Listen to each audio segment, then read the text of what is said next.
Do you ever feel like talking about money is a little bit taboo? Like it feels like everybody else is getting ahead, but you keep falling behind. Does it feel like everybody else has all these answers when it comes to money, but you just feel like more confused than ever before? Like everybody else is all of a sudden so rich and you're feeling like you're so poor.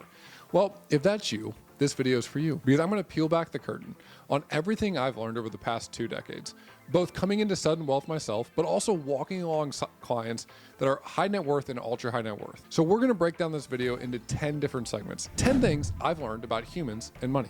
Let's dive in. Hey everyone, if we haven't met before, my name is Jacob Turner. I'm a former Major League Baseball player and a certified financial planner at Moment Private Wealth, a boutique RIA that specifically helps athletes and entrepreneurs build and protect wealth. And in today's video, I think I have a really interesting context when it comes to this. Everything I'm going to share with you, I did not read this in a textbook. This all comes from personal experience. And if you haven't been around here a long time, let me share some of those personal experiences. As an 18-year-old, I came into millions of dollars when I signed my Major League Baseball contract. I went from having zero experience to trying not to blow it up. Over the past decade previous to this, I walked alongside teammates that were earning north of $30 million a year. $30 million in a year. It's a lot of money. And for the past half decade, I've walked alongside business owners that have exited for $100 million. I've seen clients making $20+ million a year. And guess what? A lot of them have the same financial struggles that you do. So let's talk about 10 of them. Number one, money is a tool. Let me give you an analogy. If you think about your garage and you go out to your garage and you say, what is the absolute best tool that I have out here? Chances are it's going to be some tool that you use all the time. I know for me, this is my leaf blower. I use that thing all the time. It's my favorite tool in the garage. And money is the same way. If you do not view money as a tool, meaning you never use it, or you never practice using it, or you never think about how the best use case is it is completely meaningless. So if you're out there thinking, okay, how should I first think about the money that I'm earning? Think about it like a tool.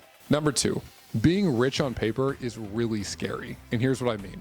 I've worked with so many business owners that if you look at their net worth, it's north of $20 million. But if you look at what they actually have in their bank account, it might be less than $100,000. And the reality is, whether you're worth $20 million or you're worth $10,000, one thing that I always tell clients is you have to prioritize liquidity, because being rich on paper, having a rich quote unquote net worth, but having no liquidity is one of the scariest financial positions that you can be in. Number three, professional help is desired. Now, the reality is 75% of Americans, actually a little bit more, don't use a financial advisor. But when it comes to high net worth and ultra high net worth families, that number drops drastically. And the reason for that's really simple. They know they have blind spots, but also they're always thinking about taxes and estate and all the second generation things that start to come into play. You see, as you start building wealth, there's more complexity that comes into this. It's not just buying an index fund and setting it and forgetting about it. It's all the nuances of how does this all tie in together to make sure that all the work that you've put in is being maximized. It's exactly what we do at Moment, helping the people that bet on themselves make sure that they're maximizing the financial outcomes that they have. So if that's you, you can always book a call with our team. Number four, you're playing 2 different games. And here's what I mean. When you think about building wealth, you are taking risks. You are building wealth by taking that risk. But the reality is, preserving wealth, actually preserving what you built, is a completely different game. It's a completely different skill set. It requires you to change completely how you thought about this thing. Take, for example, this analogy. Think about somebody that's in real estate. And when they were in real estate, they first started, they had no money. So they took out all this leverage, they took out all this debt, and they built this incredible net worth. And now they're thinking, okay, how do I preserve this net worth? Well, chances are the deals that they're going to be doing in the future, they're going to be taking on a lot less leverage. They're going to be trying to get personal guarantees removed. Because as a reminder, when you build wealth, you're taking on a ton of risk. When you are trying to diversify that wealth and trying to preserve that wealth, you are trying to do everything in your power to reduce that risk. Number 5, there are 3 paths to build real wealth. Number 1, you either buy or you start a business. Building equity is one of the greatest ways to build wealth. Number 2, you are at the right company at the right time. This could look like you're getting equity compensation. This could look like the company is exploding and so is your salary plus your benefits. You are at the right company at the right time at the right place. Or number 3, you work really hard for 30 years at some company and you build that skill set. And what this looks like is most people that are in corporate America, where you've worked really hard, you've continued to build your skill set, and that skill set has then rewarded you with wealth. But simply put, all the people that we work with, hundreds of different clients, 3 ways to really build wealth. Buy or build a business, be at the right company at the right time, or build your skill set so you are invaluable to some company and do it for decades. Number 6, the millionaire next door is real. Now, there is one thing that I will tell you. When I see somebody that lives in a middle-class house and they have two $75,000 cars in front of their driveway, the first thing I think is they will never get ahead. When I see somebody that lives in a middle-class house and they have two beater cars in their driveway, I'm thinking they're probably getting ahead. The reality is the middle-class millionaire and the millionaire next door is very real. Many of our clients, if you saw them driving around on the road, you wouldn't think second about their car. But the reality is they're worth tens of millions of dollars. And part of that is because they have the financial discipline and the financial wherewithal to know that they want to buy assets that are appreciating assets and not depreciating assets. They don't care about the external validation of their wealth. They want to know that they have the peace of mind to be able to do what they want when they want with their time. That leads us to number 7. Time is sacred. Now, earlier in this conversation, I talked about how they will hire for professional help. That's not just to make sure that they're not missing anything. That's also to give them back their time. When I think about half the clients that hire us, they're hiring us to take back their time. And they're saying, I'm worth a lot of money. I know I'm never going to have to think about money again. So the most important thing to me is to make sure that I'm spending my time on my highest and best use. And when I'm not working in my business, I want to make sure I'm with my family and I'm with my friends and I'm making an impact on the things that matter to me in my life. Time is sacred. And this is a lesson that we can all take in this.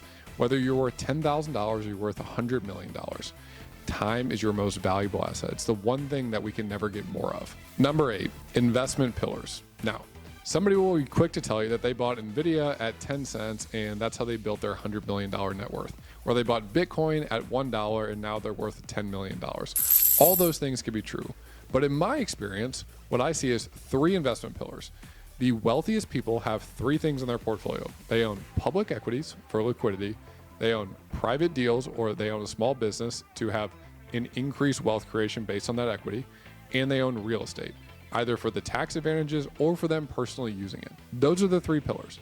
Almost without a doubt, whether somebody's worth $10 million or $1 billion, they're going to have those 3 pillars in the portfolio. So the next time you hear somebody say there's only one way to invest money, just remember, that's not entirely true. Number 9, spending is a muscle. I'm going to give you guys a story. I can remember we were working with a client that was worth north of $20 million. And one of his biggest regrets was as he got older in his life, he realized, I wish I would have spent more money early on. And the reality was he didn't have the same health that he had 10 or 15 years ago. And so often what I see is people that are great savers are terrible spenders. And it is really, really hard to turn on the spending dial when you've been a saver for 10, 20, 30 years. Heck, it's part of the biggest benefit I feel like we have to clients. Me as a financial planner, half my conversations with our clients are telling them to spend more money. Now, this isn't being some frivolous spender of money, but this is saying there is no award for dying with the most amount of money. Let me say that again. There is no award for dying with the most amount of money.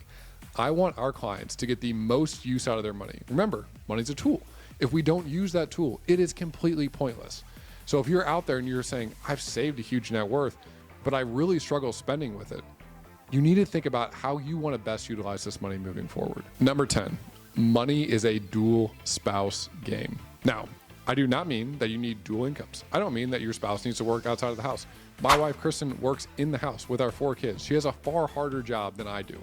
But the reality is our money is a dual game. It's a combination of her thoughts around money and my thoughts around money.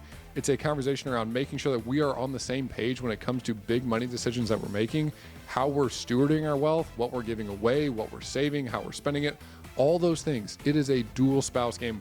When I think about the clients that are doing the best with their financial situation, they're not afraid to have those conversations with their spouse. And frankly, it's part of the biggest reasons why they hire our team is they want us to be the people that bring them all together to have these conversations. One of the biggest benefits I got from having a financial team when I was playing professional baseball was making sure that I had one point person that Chris and my wife could call if something ever happened to me. Because the reality was money was a dual spouse game. We had worked really hard to build this net worth collectively. There's no way I could have done what I did without her, and there's no way she could have built the life she has without me. It's a dual spouse game, and you want to make sure you guys are on the same page. My goal, as always, is to help you get smarter with your money. In this video, I'm hoping to show you that money shouldn't be this taboo topic. It should be this thing that we talk about. After all, we spend so much of our life thinking about money, dreaming about what we're going to buy next. But the reality is, I hope these 10 learnings help you in the next stage, whether you're just starting out or whether you're worth $100 million today. These principles hold true. As always, my goal is to help you get smarter with your money. Until next time, my friends.